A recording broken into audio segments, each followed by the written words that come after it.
What's going on, guys? Welcome back to another video. So the day has finally come. I got my red Steam Deck shell replacement from Extreme Rate, and I've been thinking about this for a long time. Thinking about it since I got the Steam Deck.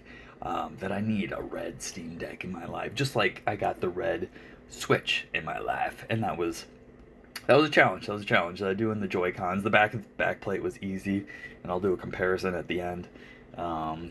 Once I show you the whole process. But here we are. We're gonna embark on this, and I know it's gonna be risky, high risk, high reward potentially, as long as I don't break my deck. I'm nervous about it, especially the ripping off the screen. Never done anything like that before successfully. So that I've watched the tutorial a couple times, so I kind of have a pretty good idea of what I'm getting myself into, and wish me luck. So without further ado, let's do the montage.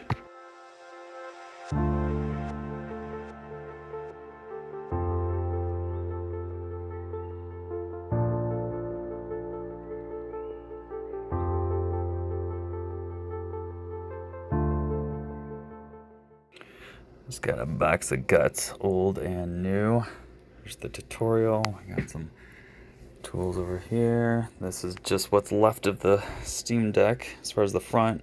Really just a battery and yeah, just a battery, I think. And a metal big old bracket. Oh, and there's still buttons in there that need to be taken out. But yeah, there's the motherboard and the back plate. There's the fan and the speakers. There's the heat sink. Yeah, oh, and there's the screen upside down. Yeah, that was absolutely terrifying getting that the screen off of there. I cried when I got to that step on the tutorial, and I'm just shaking like a leaf on a tree once I got it off there. I don't know, I think it took, I don't know how long it took, maybe half an hour. But yeah, when it was halfway stuck in there, I had the picks in there, trying to keep it pried in place somewhat, but then it wasn't hot enough, so I went to use the heat gun over it, and I noticed them starting to melt. The dead ass started peeling, crinkling up my picks. I mean, they're cheap and really thin, but holy shit, I didn't think that would happen. But actually, this pick came in handy. I've had these before. It's from a generic iFixit kit, and this was really important. Not only are they a little bit thicker and durable, they're tapered on the edge, but you can only go in like 3 millimeters before you start tearing into important things. I'm guessing this thing right here, and I don't know what else. This is like the ambient light sensor or something, which yeah, I suppose, yeah, if you went in, I think this is probably more like maybe 4 millimeters, but I don't think any damage was. There's a sensor right there. Holy crap, that is really close to the edge, and it looks like my shell cracked in the process, so hopefully nothing, yeah, you can see the crack right there. Hopefully nothing internal was damaged, but we'll see. Well, guys, I finally finished the disassembly part of the Steam Deck shell swap. There's nothing but a naked shell right here. It took 26 minutes on the tutorial. It took 6 hours in Caleb time, but that's all right, because that's the short part. That's the assembly part right there, and that only takes them an hour. So yeah, it's gonna be a bit.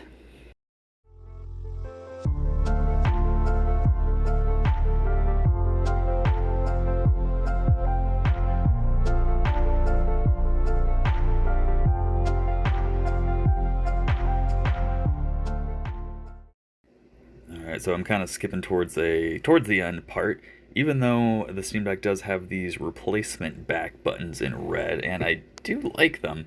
I'm trying to use as many of the black buttons as possible, just because I love the black and red aesthetic. So I did get them out of there. They don't, spoilers, they don't unscrew, as you probably know. They're what do they call it, plastic welded in there, or plastic riveted in there. So I heard a couple different ways of getting them out. Basically, this is kind of what it looked like. They were kind of like that. Yeah, just tucked underneath that thing. One guy on Reddit said that he used a fingernail clipper and clipped off the rivet. Somebody else I saw earlier used a soldering iron and just kind of burned through it. That would have been okay. I could not get this on top of the rivet, so that wasn't an option. But thankfully I did have a Dremel, and so I just Dremeled right through, and that worked pretty good. The outside ones were a lot easier to get, well, slightly easier to get out than the inside ones. Used a heat gun to get that to cooperate a little bit better. One of them did get kind of bent a little bit. You can kind of see it's a little warped right here. The other one not so much, but I think when it's all screwed in, it'll be okay.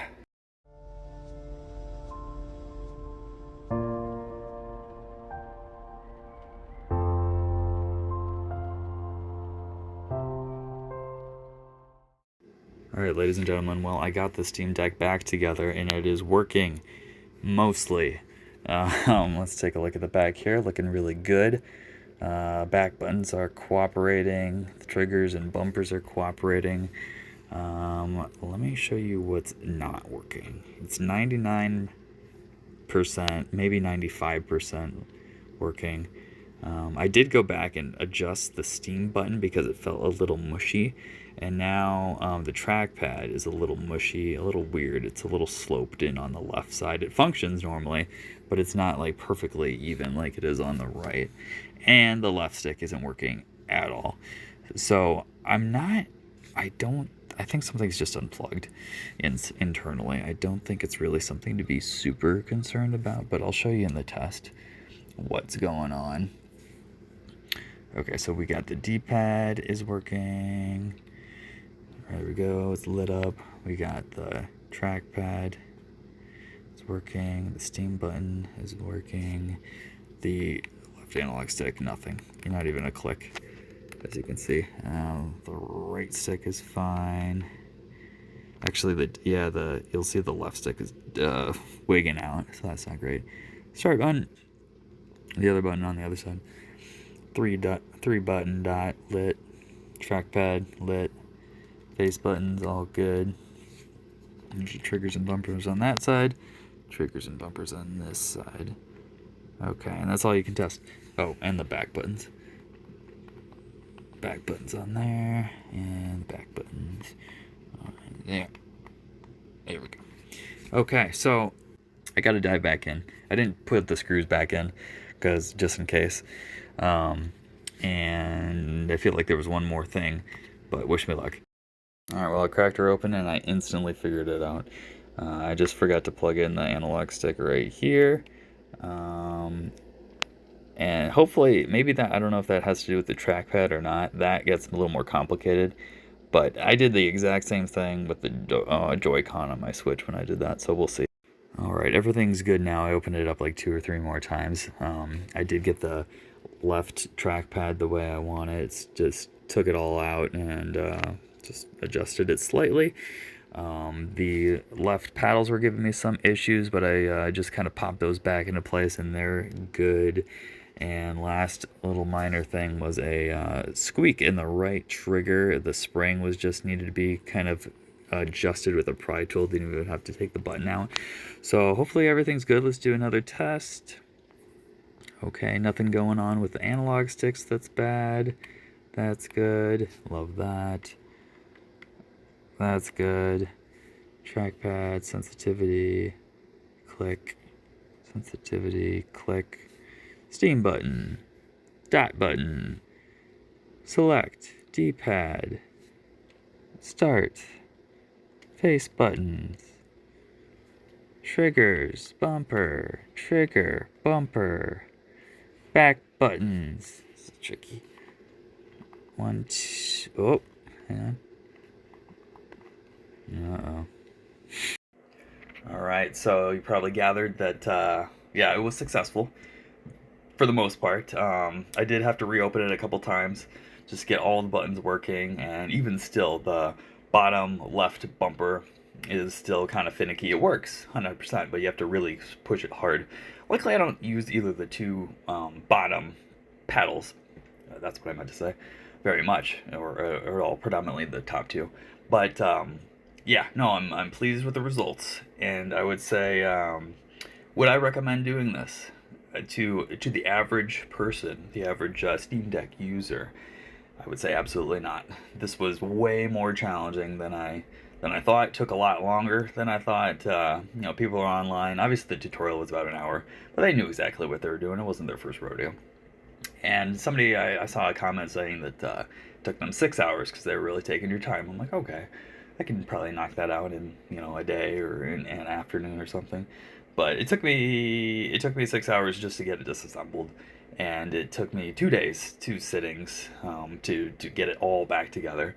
Surprisingly enough, maybe it shouldn't be surprising, but the reassembly process was a little bit easier, a little bit less stressful. The worst part was hands down getting the shell off, or I'm sorry, getting the screen off. Let me just flip around here. So there she is. Sorry about all the fingerprints, but it's in the Skull & Co. case, looking pretty good. At this point, I do have the black buttons in there. I might swap them out for the red for additional contrast, but I am pretty happy with the way it turned out. Got the grips on there, and she's working great. The only thing I haven't tested yet is the charge port, but I'm pretty sure she's going to be fine. But yeah, I would say don't try this. Don't try this at home, kids. It was very, very scary. I literally cried when I was watching the tutorial over here, and I got to the part where I had to get the screen off of there, and I was just shaking, like I said in the previous clip, that I was just so scared that afterwards. That being said, yeah, only do it if you just hate the color black, or you're just very experienced with disassembling and reassembling electronics. I thought I was enough comfortable to do it, and I barely was. I've taken apart Game Boy and DS's, older systems like N64 and NES, but that's nothing compared to the intricacies of this. And I definitely had a much deeper appreciation for the architecture that went into putting all these pieces together. It's pretty impressive, to say the least. So yeah, I've taken apart a lot of controllers. That was a lot more better first-hand experience that carried over to this. Whew, yeah, yeah. As far as the tools go, everything in the box is pretty much what you need. For the most part, you do need a heat gun or a hairdryer, 100%. Maybe some better picks, because the ones that are in there are trash. So if you don't have an iFixit kit, get one, or a generic one like I do. And the first thing that you need to do is replace the key rings on these suction cups. This is the crappy one that they give you with Extreme Rate, and it is better than nothing. But I replaced that, and even still, it just wasn't enough suction. This is the generic iFixit one with the replaced keyring, just because everybody complains about the rings popping off, and yeah, they're shitty, so I just didn't even bother. I just replaced them right from the get-go. You're gonna need tweezers. You're gonna need good tweezers. I was constantly going back to these angled ones. Yes, all the time. I would not recommend any metal prying tools unless you absolutely have to and know what you're doing.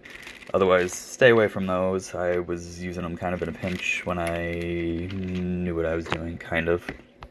But that is about it. Oh, keep yourself some canned air. I was kind of got baffled that there was a bunch of cat fur in there. I shouldn't be. It usually spends its life in the case, but there are some nights that I'll leave it on while it's updating and downloading stuff, or just needs that. Oh, also have some alcohol probably on hand, not for drinking, but for cleaning along the way. You don't want to have any fingerprints on the inside and that sort of thing. Microfiber cloth, always good to have. Even most of this stuff you've got. Cleaning wipes. Yeah, but that's kind of what we're looking at there. But yeah, overall, I am very happy with the end result, despite how hard it was to do. If somebody's able to do this for you for like $100 or something like that, I'd jump on that. Because yeah, it took like 10, 12 hours. And here's the comparison to the other Extreme Rate cases. This is the Pro Controller, easy peasy compared to this, and this is the Switch Joy-Cons, kind of an in-between. In terms of difficulty, the backplate was super easy. The backplate, if you just want to do a backplate on here, that's super easy peasy. I made it a little bit harder for myself with putting the old buttons in there, but you certainly don't have to do that. And I think one of the other saving graces that I had on my side was the glass screen protector that's on top, which I always recommend on all of your screen devices, so I was really just kind of pulling on that rather than directly on the screen. I was anticipating it to pull right off the screen, but it didn't. It stuck on there like a champ. This is, or was, the highest model for the LCD, and I think it has a better screen. It might be more durable. It's, it doesn't show reflections as much, but that was also kind of a nice takeaway as well. As always, thanks for dropping by, and I'll see you in the next one.